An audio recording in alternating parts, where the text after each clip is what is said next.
twerka de beat pe booty. Hi guys, welcome back. This is Korak Roy. You're watching Bollywood Now. और dance देख के आपको इतना तो पता चल ही गया होगा that today I'm here with the movie review of India's latest superhero film, A Flying Jet. Film में विलेन के मेनन को चाहिए लैंड अपने ओवर पोल्यूटिंग फैक्ट्री के लिए, लेकिन फ्लाइंग जेट की मदर अमृता सिंह कतई नहीं देंगी अपनी जमीन, क्योंकि उसी लैंड पर खड़ा है सालों साल पुराना पेड़, वो पेड़ जिसमें है शक्तियां।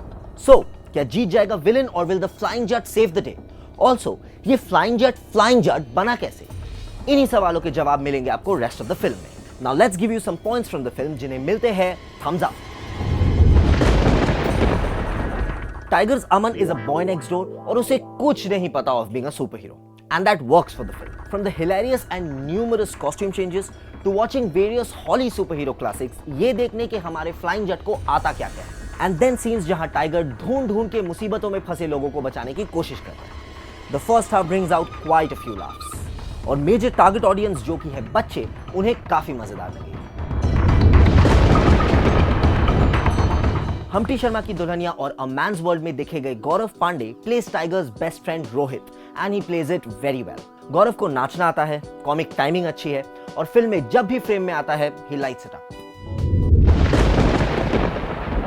फिल्म का लव बैलेड टूटा जो कभी तारा is shot beautiful, and those 4 minutes are a high point in the film. Beat पे बूटी चैलेंज के साथ गाने को सेंसेशनल तो बना ही दिया था पीआरटी ने, and the song is a fun watch in the film as well. And now guys, time for the lodge.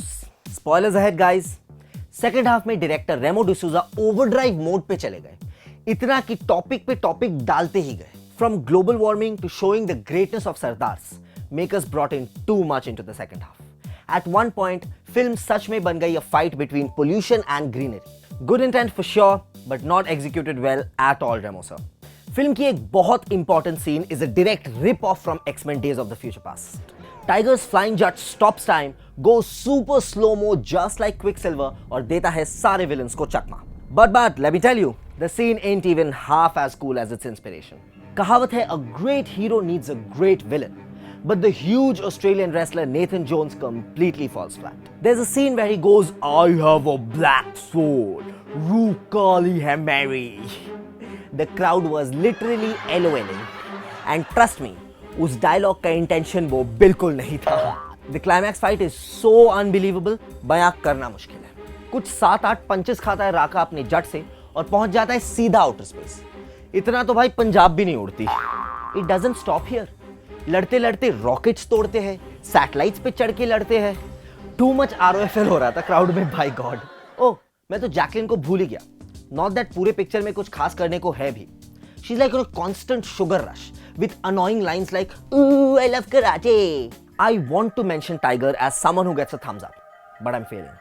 Action scenes में he top notch, silent brooding भी काफी हद तक pull off कर लेता है, लेकिन उसकी पिछली फिल्मों की तरह यहाँ भी इमोशनल और मूविंग सीन्स में he falls short. Super hero film है गाइस, VFX की थोड़ी बात तो करनी ही पड़ेगी, लेकिन अफसोस यहाँ भी फिल्म को कोई ब्राउनी पॉइंट्स नहीं मिलते। मार्वल DC के स्टैंडर्ड्स तो दूर की बात, इंडियाज बेस्ट VFX जैसे रावण या बाहुबली से कंपेयर करें तो भी nothing spectacular. So guys, on the whole as a super hero film watching experience, nothing great delivered. और इसीलिए अफसोस के साथ Bollywood now goes with 4 out of 10 for a flying jet. तो कमेंट्स में बताइए कैसा लगा आपको हमारा ये movie review, and of course hit that subscribe button. This is Korak Roy signing of.